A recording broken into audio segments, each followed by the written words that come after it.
The moment I heard my son's voice through the half-open curtain, I understood everything. I'd been awake for maybe 3 minutes. 3 minutes of lying completely still, breathing slow and shallow, trying to catalog what parts of my body still worked after the rupture. My right hand could move. My left foot could flex. The ceiling tiles up above me were water-stained in the shape of a broken compass. I was quietly cataloging all of this when I heard him. The neurologist said the window is narrow. If she doesn't show significant improvement by Thursday, they'll classify her as requiring long-term supervised care. And then my daughter-in-law's voice, low and efficient, the same tone she used when she wanted to sound reasonable in a room full of people she intended to outmaneuver. Good, then we move Thursday. I already texted the realtor about the Muskoka property. I did not move a single muscle. I let the heart monitor keep its slow, even rhythm. I lay perfectly still while the two people I had handed everything to divided my life between themselves in a hospital hallway. Before I tell you what came next, I need you to understand what the Muskoka property meant. Not its market value, though in this housing market, it would sell for more money than I want to say out loud. What it actually meant. My father built that cottage himself, not hired out, not contracted. He drove up from Red Deer in his 1969 Ford F-100 every long weekend for 3 straight summers and laid the foundation with his own hands. I was 7 the first summer, 9 when the roof went up, 11 when we finally slept inside it for the first time with sleeping bags on a plywood floor and rain hammering the new shingles, and my father laughing because it didn't leak, not one drop. He taught me everything in that truck, not just how to drive, though I was steering it down gravel roads before I was 12, barely tall enough to see over the dashboard. He taught me how to read people, how to walk onto a job site and tell within 90 seconds whether the foreman was competent or covering something up. He taught me what a handshake was worth and how to make yours worth something. He was a tradesman who built a company from a single truck and a double-wide trailer on the north side of Calgary. I was his daughter who took that company and made it something that employed 240 people across 3 provinces. He died of pancreatic cancer, quick and vicious. He left me the company, the cottage, the truck, and a signed letter he'd had notarized 2 months before the diagnosis, just in case. The letter said, "You always saw what I was building, now build further." My son was still a teenager when his grandfather died. He cried at the funeral. He held my hand in both of his. I thought that meant something. I should go back to the hospital room. I lay in that ICU bed for 2 more hours after I heard them in the hallway, and I did not sleep.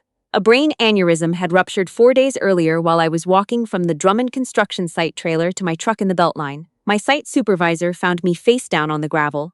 I'd been in a medically induced coma for 2.5 days, then brought out slowly. The medical team believed I was still largely non-responsive. I intended to keep it that way. My hands were steady, my thoughts were clear. The headache behind my left eye was something I had to breathe around, but I had managed worse. I once project managed a $30 million commercial build through a February cold snap in Edmonton while running a fever of 39 degrees. I was not going to let a burst blood vessel and my son's greed end what my father started. That evening, I heard the squeak of rubber-soled shoes I recognized before I even smelled the coffee. Dolores had worked for Drummond Construction for 22 years.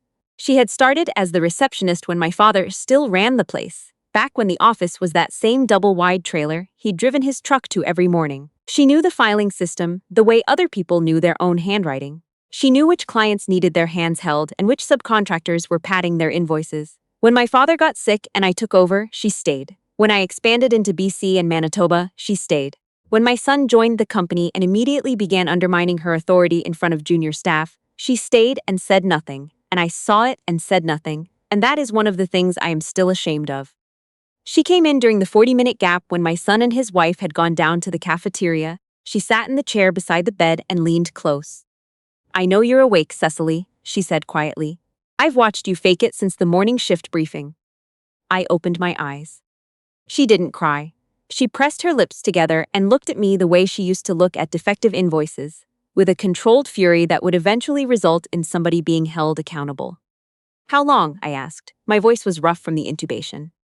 "Long enough." She reached into her coat pocket. "He's already asked HR to prepare a transition document for the CEO role. He told them you authorized it before the rupture."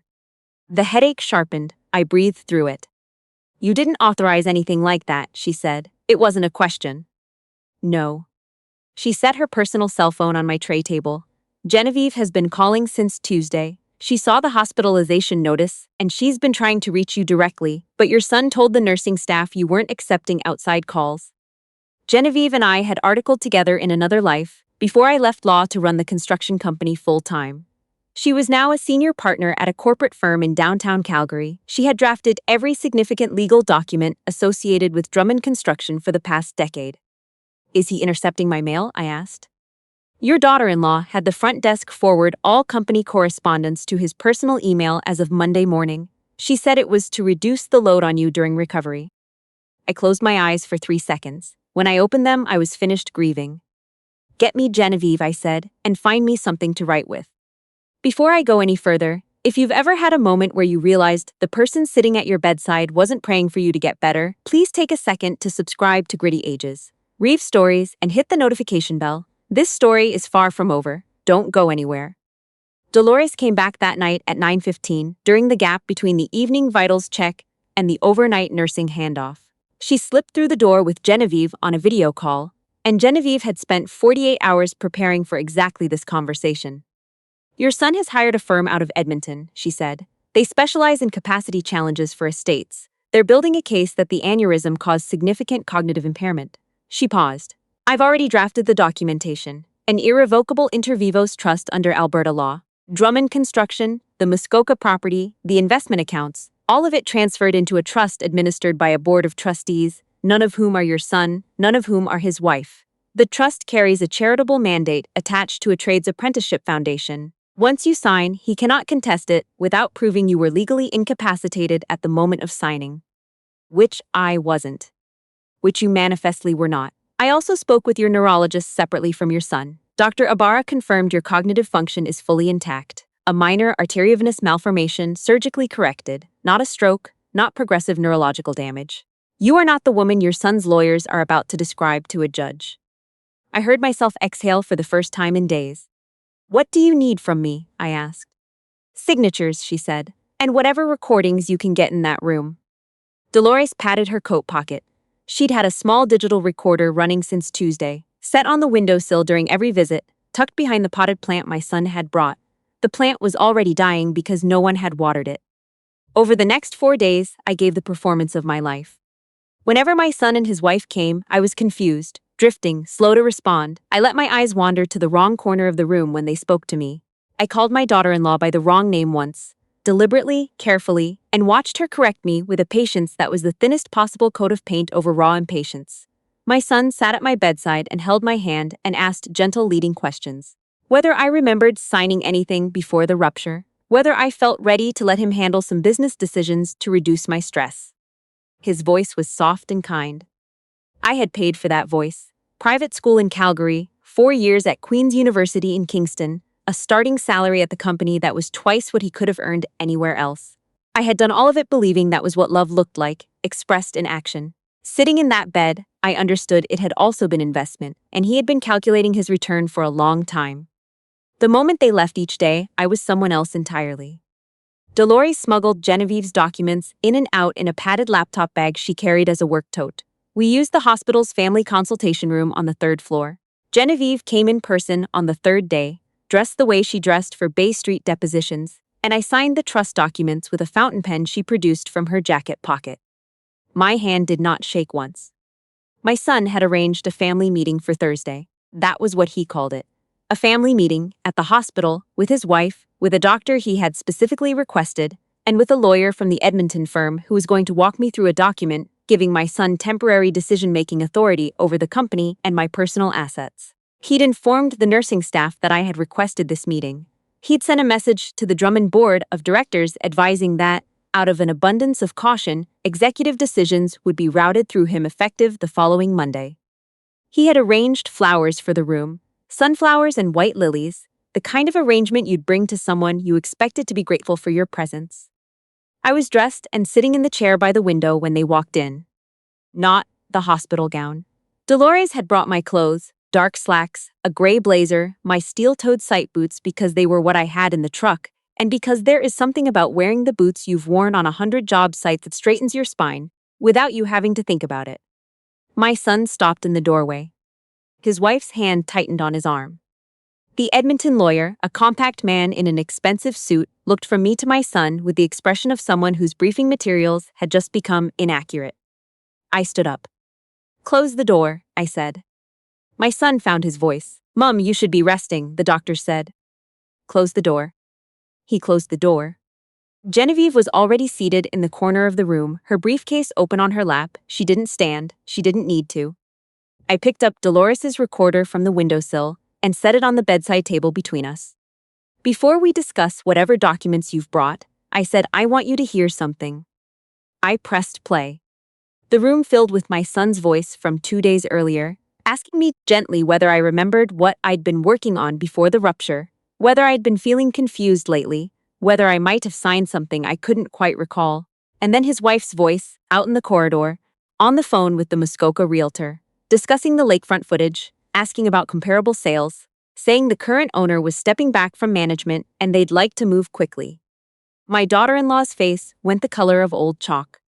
My son turned to Genevieve. "Who are you?" "Genevieve Marchand, Drummond Construction's corporate counsel. I have been your mother's lawyer for 11 years. We have met at 4 Christmas parties." He had no answer for that.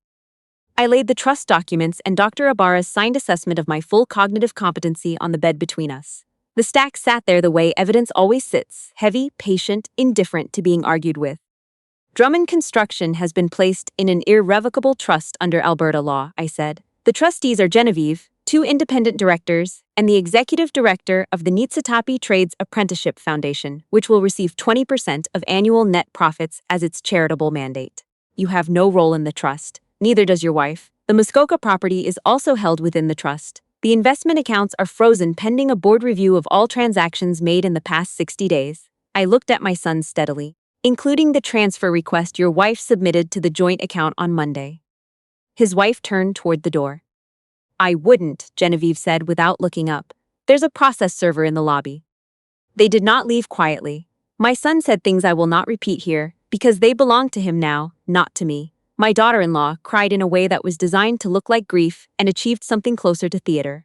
The Edmonton lawyer excused himself with the dignity of a man who would bill for this meeting and never return a call from that client again. When the room was empty, Dolores appeared in the doorway. She had been waiting in the corridor the whole time.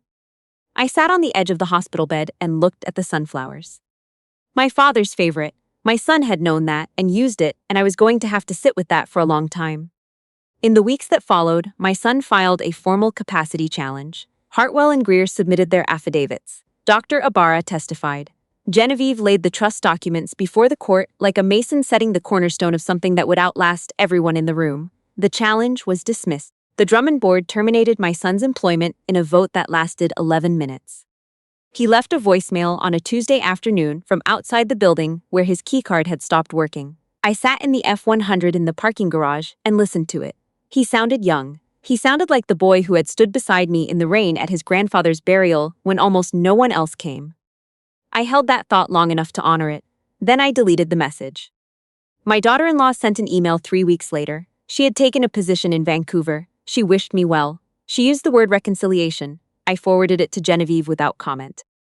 The day I returned to the Drummond site, I called Dolores into my office. My father's old office, the same desk, the same view of the yard where his trucks used to line up in the morning. She sat across from me and I slid a document across the polished wood.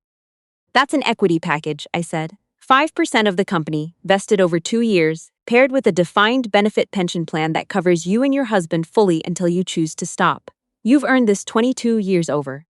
She looked at the document for a long moment. "Your father would have done this sooner," she said. "He would have," I agreed. "That's on both of us." She took the pen I offered and signed.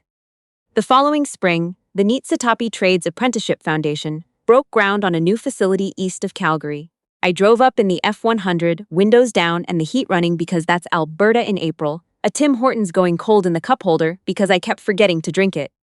I stood at the back of the crowd during the ceremony and watched the young apprentices in their new work boots moving around the site, careful and deliberate, learning to pay attention to what the ground was telling them. One of them reminded me of myself at that age, the way she measured twice before marking anything, the way she listened before she spoke.